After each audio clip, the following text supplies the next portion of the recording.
ये Korean romantic फिल्मों की सबसे बेहतरीन फिल्म है। मैं 100% यकीन के साथ कह सकता हूँ कि लगभग सभी ने कभी न कभी छुपकर इस बोल्ड फिल्म को जरूर देखा होगा। भले ही इसे रिलीज हुए कई साल बीत चुके हैं, लेकिन आज भी ये लव स्टोरीज में टॉपर है। इस फिल्म में कई कमाल के और शानदार एक्टर्स ने काम किया है, जिन्होंने मिलकर टीनेज रोमांस और ग्रोइंग अप पर एक क्लासिक मास्टरपीस बनाया है। खैर, अब मैं ज्यादा बकवास नहीं करूंगा, इसे जल्दी से अपने दोस्तों को शेयर करो ताकि साथ मिलकर देख सको। हमारा हीरो डेविड लॉ का फर्स्ट ईयर स्टूडेंट है। हाई स्कूल के बाद सीधे मिलिट्री में जाने की वजह से वो अपनी उम्र के लड़कों से ज्यादा मैच्योर दिखता है ताकि वो जल्दी से कॉलेज लाइफ में सेटल हो सके। उसने मिस्टर किम के ताइक्वांडो क्लब से जुड़ने का फैसला किया, लेकिन उससे पहले उसे सीनियर्स के कई मुश्किल टेस्ट पास करने थे और एक कटोरा गंदा पानी पीने के बाद वो आखिरकार ताइक्वांडो क्लब का मेंबर बन ही गया। अगले दिन जब डेविड और उसके रूममेट्स कंप्यूटर पर गेम खेल रहे थे, तभी न जाने कहां से एक चूहा आ गया। सारे रूममेट्स डर के मारे इधर उधर भागने लगे, लेकिन एक एक्स आर्मी मैन होने के नाते डेविड ने न सिर्फ बिना डरे उसे अपने नंगे हाथों से पकड़ लिया, बल्कि ये भी कह डाला कि वो उसे खा जाएगा। लेकिन जब वो हवा में उड़ ही रहा था कि तभी एक और रूममेट अंदर आ गया। मैंने अभी तक वो किताब नहीं लिखी है जब से ये घटना हुई है। डेविड कैंटीन में जहां भी बैठता, उसके रूममेट्स अपनी प्लेटें लेकर उससे दूर भाग जाते। आखिरकार चूहा खाने वाले इंसान के साथ कोई खाना नहीं खाना चाहता, लेकिन भोले भाले डेविड को इस बात का जरा भी बुरा नहीं लगा। उसे तो बस यही लगा कि आज उसका व्यू काफी क्लियर है, जिससे उसे डाइनिंग टेबल से खूबसूरत लड़कियों को ताड़ने का और भी अच्छा मौका मिल गया। लेकिन जल्द ही सामने बैठी एक लड़की ने उसे घूरते हुए पकड़ लिया।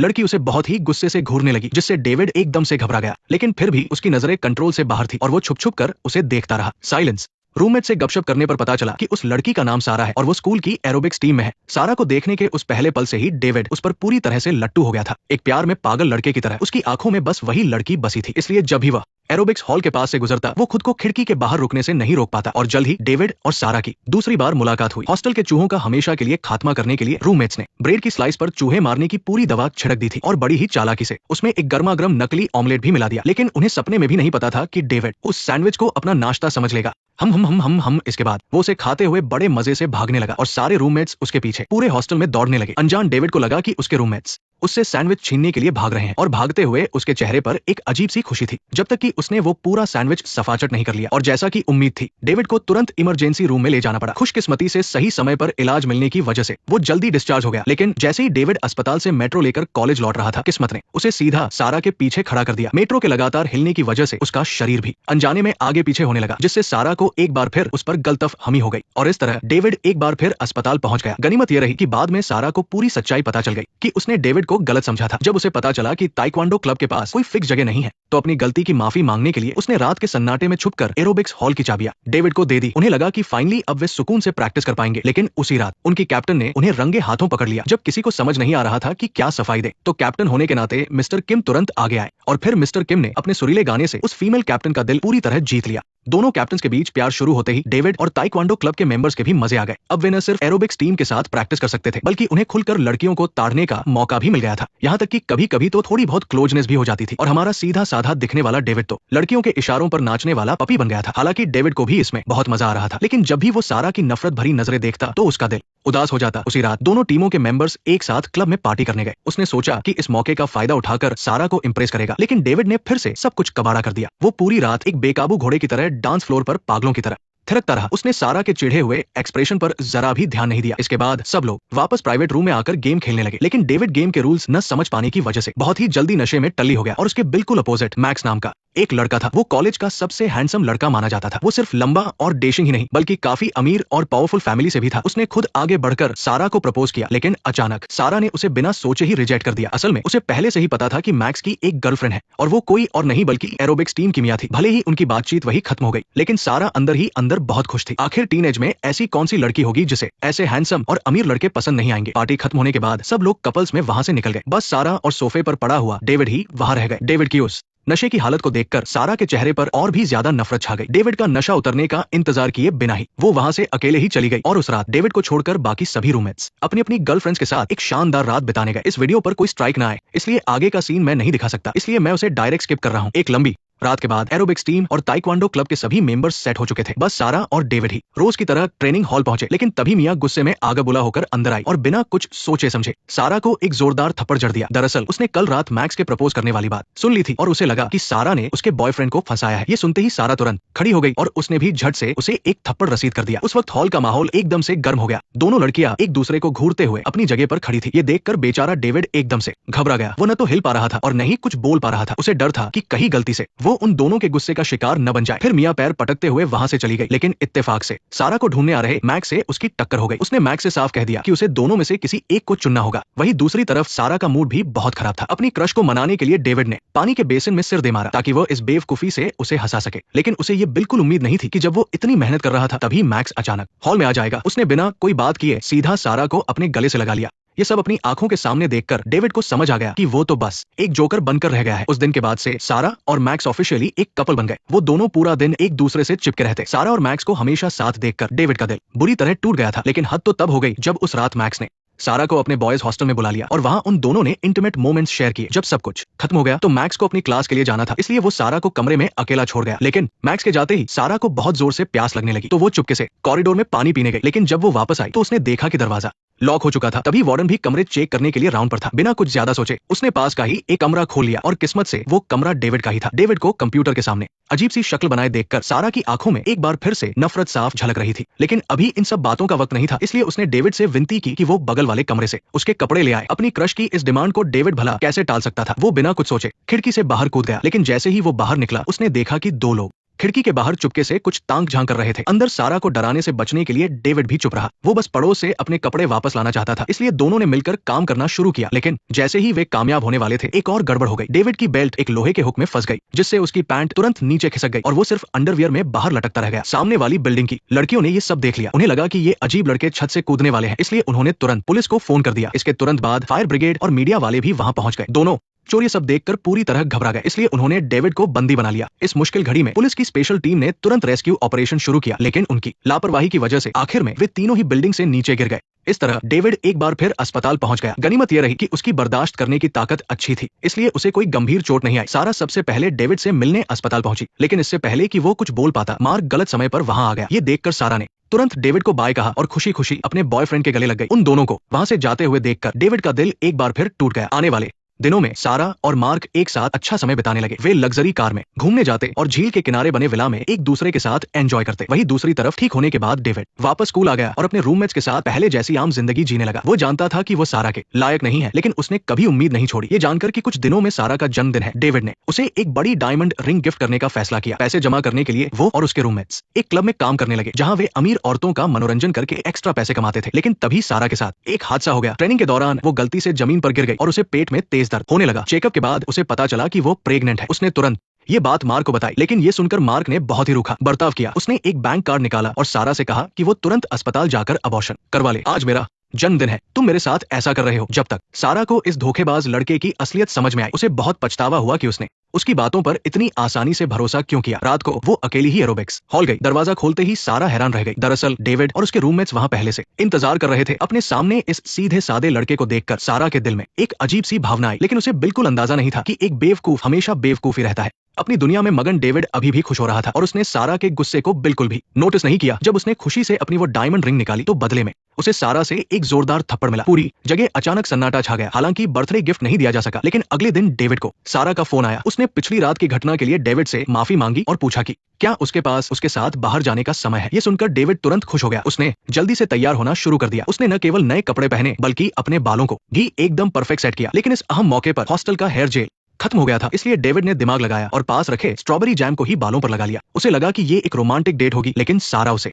अस्पताल ले आई। दरअसल कोरिया के अस्पतालों का एक नियम है कि अगर कोई लड़की अबॉर्शन कराना चाहती है तो लड़के का वहां होना जरूरी है। इस तरह डेविड को मार्क की जगह लेनी पड़ी। अच्छी बात यह थी कि सारा का ऑपरेशन सही से हो गया, लेकिन दर्द की वजह से उसकी हालत खराब हो गई थी। अपनी पसंदीदा लड़की की ऐसी बुरी हालत देखकर डेविड का दिल टूट गया। उसे समझ नहीं आ रहा था कि वो अपना गुस्सा कैसे निकाले, इसलिए उसने अपने सिर के आसपास मंडरा रही मक्खियों पर अपना गुस्सा निकाला। कमरे में बैठे हुए वो अपनी बोरिंग और उलझी हुई जिंदगी की शिकायत कर रहा था। अकेले सड़क पर चलते हुए उसने सोचा, मैंने तुम्हें पूरे दिल से चाहा था, लेकिन तुम पर कोई असर नहीं हुआ। शायद मेरे जाने के बाद ही तुम्हें आजादी महसूस होगी। एक पल के लिए मैंने सच में तुमसे शादी करके तुम्हें अपने घर लाने का सोचा था। अस्पताल से बाहर आने के बाद डेविड ने सारा को एक होटल में ठहराया। इसके बाद वह उस ज्वेलरी शॉप पर गया। बहुत मिन्नतें करने के बाद उसने वो डायमंड रिंग वापस कर दी और कुछ पैसे वापस ले लिए। फिर वो सुपरमार्केट गया और सारा के लिए बहुत सारा हेल्दी खाना खरीदा। हर पल उसका ख्याल रखने के लिए डेविड ने अपने सारे बर्तन होटल में ही मंगा लिए। उसने न सिर्फ बहुत प्यार से सारा के लिए सूप बनाया, बल्कि गर्म तौलिए से उसका शरीर भी साफ किया। सारा को हंसाने के लिए डेविड ने उसे अलग अलग अजीबोगरीब करतब दिखाए। उसने हर वो तरीका अपनाया जिससे सारा खुश हो सके। अपने सामने इस प्यारे और सीधे सादे लड़के को देखकर सारा के आंसू छलक पड़े। अब उसे समझ आ गया था कि जो इंसान उससे सच्चा प्यार करता है वो हमेशा से उसके पास ही था। कुछ समय बाद कॉलेज का एरोबिक्स कंपटीशन शुरू हुआ। ये सारा का सपना था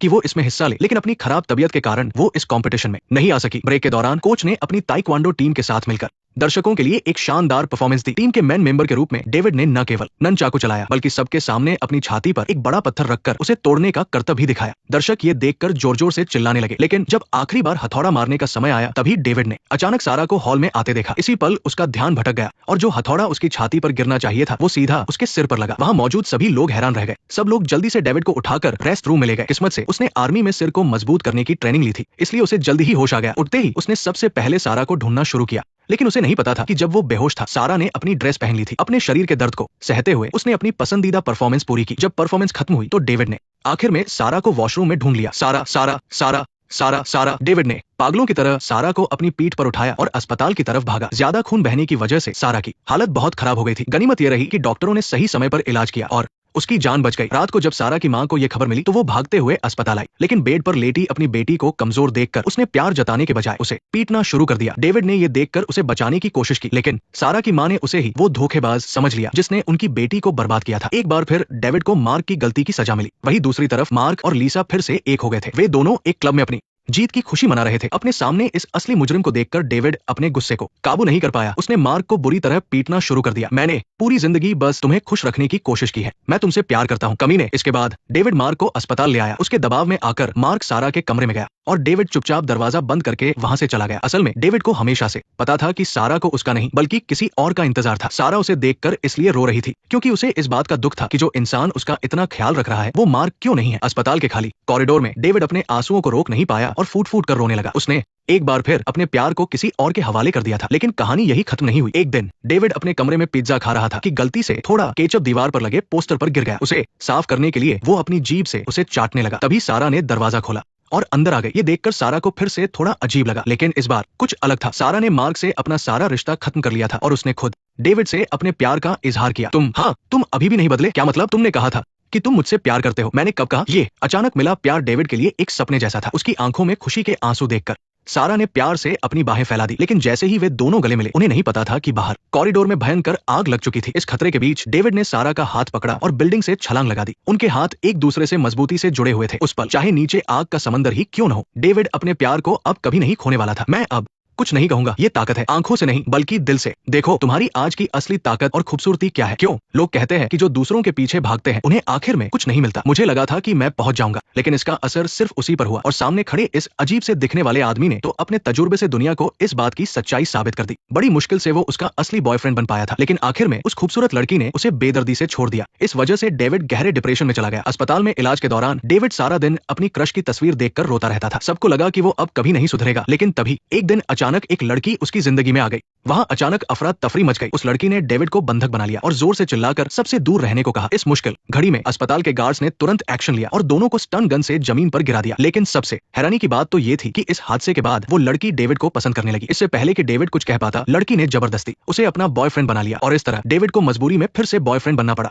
देखते ही देखते 3 साल बीत गए। कॉलेज के सभी क्लब्स बदल चुके थे। पुरानी एरोबिक्स टीम अब खत्म हो चुकी थी और उसकी जगह एक नई स्विमिंग टीम ने ले ली थी और कोच का ताइक्वांडो क्लब भी अब बंद होने के कगार पर था। पुराने मेंबर्स में से बस एक ही बचा था, इसलिए कोच को कुछ बदलाव करना था। जब उन्होंने टीवी पर बॉक्सिंग मैच देखा तो उन्हें एक आइडिया आया। उन्होंने तुरंत अपने ताइक्वांडो क्लब को एक शानदार बॉक्सिंग क्लब में बदल दिया। नए स्टूडेंट्स की वेलकम पार्टी के लिए कोच ने खास तौर पर गर्ल्स स्विमिंग टीम को भी बुलाया, ये सोचकर कि इन दोनों बेचारों का क्या हाल होने वाला है। सीनियर होने के नाते डेविड अपनी खुशी नहीं छुपा पा रहा था। उसने खुद उन दोनों के लिए 2 बड़े कटोरे में अजीब सी ड्रिंक बनाई। इसमें सिर्फ सिगरेट के टुकड़े और मिर्ची का पानी ही नहीं था, बल्कि उसने उसमें एक जोड़ी बदबूदार मोजे भी डाल दिए थे। लेकिन जब डेविड अपनी इस हरकत पर इतरा रहा था तभी एक लड़के ने अचानक कहा। उसकी बात सुनकर सबने मुड़कर कोच की तरफ देखा। नए लड़कों की खातिरदारी के लिए कोच के इशारे पर डेविड को खुद ही वो पीना पड़ा ताकि वो नए लड़कों को दिखा सके। वहां खड़े बाकी लोगों को तो देखकर ही उल्टी आ रही थी। शायद इस बार ड्रिंक का नशा बहुत ज्यादा था, जिससे डेविड नींद में चलने लगा और उसने कॉलेज के एक स्टैचू को ही सारा समझ लिया और उसका ये अजीब नाटक वहां से गुजर रही सारा ने भी देख लिया। सब लोग जोर जोर से चिल्लाने लगे, जिससे डेविड की नींद टूट गई। वो झटपट अपनी पैंट चढ़ाकर वहां से भाग निकला। जल्द ही ये खबर कॉलेज के अखबार की हेडलाइन बन गई। डेविड की इस शर्मनाक हरकत की सजा के तौर पर कॉलेज ने उसे 1 महीने तक कैंटीन में बर्तन धोने की सजा दी। जब वो काम में लगा था तभी सारा का फोन आया। साइलेंस और कोई रास्ता न देखकर डेविड चुपचाप